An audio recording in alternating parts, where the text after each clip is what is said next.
بسم اللہ الرحمن الرحیم۔ السلام علیکم۔ سیرت النبی صلی اللہ علیہ وآلہ وسلم۔ عنوان: چاند دو ٹکڑے ہو گیا۔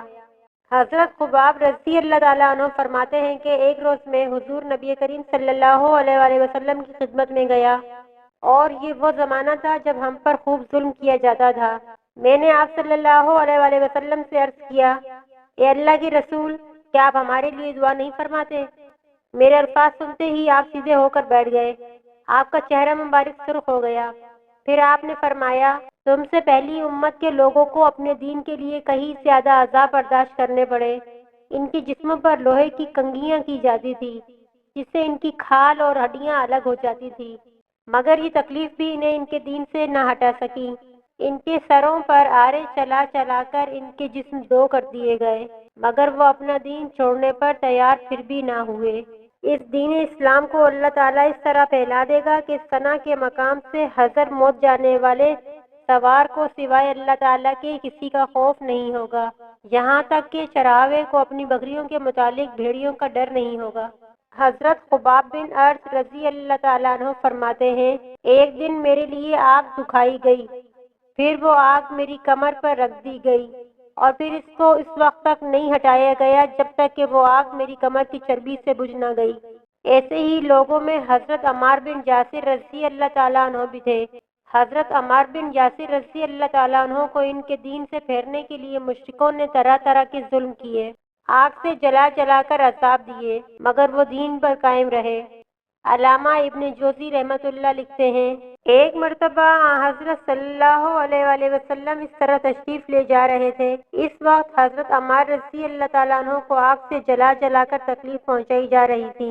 ان کی کمر پر جلنے کی وجہ سے کوڑ جیسے سفید داغ پڑ گئے تھے۔ ان حضرت صلی اللہ علیہ وآلہ وسلم نے ان کے سر پر ہاتھ پھیرا اور فرمایا: اے آگ، ٹھنڈی اور سلامتی والی بن جا، جیسا کہ تو ابراہیم علیہ السلام کے لیے ہو گئی تھی۔ اس دعا کے بعد انہیں آگ کی تکلیف محسوس نہیں ہوتی تھی۔ حضرت ام ہانی رضی اللہ تعالیٰ عنہا کہتی ہیں کہ حضرت عمار بن یاسر کے والد یاسر، ان کے بھائی عبداللہ اور ان کی والدہ سمیہ رضی اللہ تعالیٰ عنہا، ان سبھی کو اللہ کا نام لینے کی وجہ سے سخت ترین عذاب دیے گئے۔ ایک روز جب انہیں تکلیف پہنچائی جا رہی تھی تو نبی کریم صلی اللہ علیہ وآلہ وسلم اس طرف سے گزرے۔ آپ نے ان کی تکلیف کو دیکھ کر فرمایا: اے اللہ، آل یاسر کی مغفرت فرما۔ ان کی والدہ سمیہ رضی اللہ تعالیٰ عنہا کو ابو جہل کے چچا حذیفہ بن ابن مغیرہ نے ابو جہل کے حوالے کر دیا۔ یہ اس کی باندی تھیں۔ ابو جہل نے انہیں نیزہ مارا، اس سے وہ شہید ہو گئیں۔ اس طرح اسلام میں انہیں سب سے پہلی شہید ہونے کا اعزاز حاصل ہوا۔ آخر انہی مظالم کی وجہ سے حضرت عمار رضی اللہ تعالیٰ عنہ کے والد یاسر رضی اللہ تعالیٰ عنہ بھی شہید ہو گئے۔ اپنے ان مظالم اور بدترین حرکات کے ساتھ ساتھ یہ لوگ حضور اکرم صلی اللہ علیہ وآلہ وسلم سے معجزات کا مطالبہ بھی کرتے رہتے تھے۔ ایک روز ابو جہل دوسرے سرداروں کے ساتھ حضور نبی کریم صلی اللہ علیہ وآلہ وسلم کے پاس آیا اور بولا: اے محمد، اگر تم سچے ہو تو ہمیں چاند کے دو ٹکڑے کر کے دکھاؤ۔ وہ بھی اس طرح کہ ایک ٹکڑا ابو قبیس پہاڑ پر نظر آئے اور دوسرا کیکان پہاڑ پر نظر آئے۔ مطلب یہ تھا کہ دونوں ٹکڑے کافی فاصلے پر ہوں تاکہ اس کے دو ٹکڑے ہونے میں کوئی شک نہ رہ جائے۔ اس روز مہینے کی 14ویں تاریخ تھی۔ چاند پورا تھا۔ آپ صلی اللہ علیہ وآلہ وسلم نے ان کی یہ عجیب فرمائش سن کر فرمایا: اگر میں ایسا کر دکھاؤں تو تم کیا ایمان لے آؤ گے؟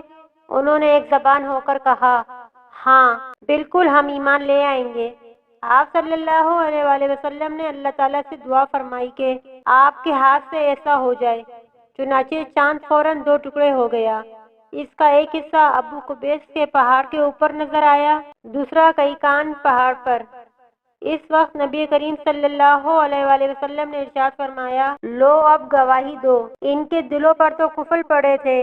کہنے لگے: محمد نے ہم لوگوں کی آنکھوں پر جادو کر دیا ہے۔ کچھ نے کہا: محمد نے چاند پر جادو کر دیا ہے، مگر ان کی جادو کا اثر ساری دنیا کے لوگوں پر نہیں ہو سکتا۔ مطلب یہ تھا کہ ہر جگہ کے لوگ چاند کو دو ٹکڑے نہیں دیکھ رہے ہوں گے۔ اب انہوں نے کہا: ہم دوسرے شہروں سے آنے والوں سے یہ بات پوچھیں گے۔ چنانچہ جب مکہ میں دوسرے شہروں کے لوگ داخل ہوئے تو انہوں نے چاند کے بارے میں ان سے پوچھا۔ آنے والے سب لوگوں نے یہی کہا: ہاں ہاں، ہم نے بھی چاند کو دو ٹکڑے ہوتے دیکھا ہے۔ یہ سنتے ہی مشرک بول اٹھے، بس تو پھر یہ عام جادو ہے، اس کا اثر سب پر ہوا ہے۔ کچھ نے کہا یہ ایک ایسا جادو ہے جس سے جادوگر بھی متاثر ہوئے، یعنی جادوگروں کو بھی چاند دو ٹکڑے نظر آیا۔ اس پر اللہ تعالیٰ نے سورہ قمر کی آیت نازل فرمائی۔ ترجمہ: قیامت نزدیک آ پہنچی اور چاند شک ہو گیا، اور یہ لوگ کوئی معجزہ دیکھتے ہیں تو ٹال دیتے ہیں اور کہتے ہیں یہ جادو ہے جو ابھی ختم ہو جائے گا۔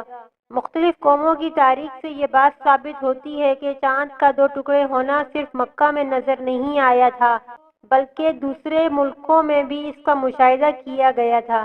اسی طرح ایک دن مشرکین نے کہا، اگر آپ واقعی نبی ہیں تو ان پہاڑوں کو ہٹا دیجیے جن کی وجہ سے ہمارا شہر تنگ ہو رہا ہے، تاکہ ہماری آبادیاں پھیل کر بس جائیں، اور اپنے رب سے کہہ کر ایسی نہریں جاری کروا دیں جیسی شام اور عراق میں ہیں، اور ہمارے باپ داداؤں کو دوبارہ زندہ کرا کے دکھائیں۔ ان دوبارہ زندہ ہونے والوں میں کسی بن کلاب ضرور ہوں، اس لیے کہ وہ نہایت دانا اور عقل مند بزرگ تھا۔ ہم اس سے پوچھیں گے آپ جو کچھ کہتے ہیں سچ ہے یا جھوٹ؟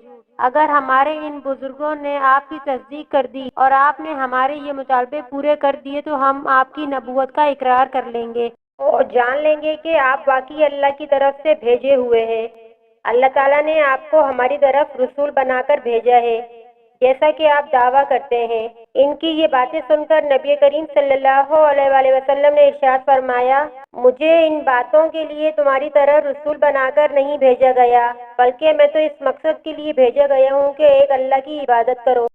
ملتے ہیں ایک نئی ویڈیو کے ساتھ، اجازت دیجیے گا اس اپنے پن کے ساتھ کہ اپنا بہت خیال رکھیے گا۔ اللہ حافظ۔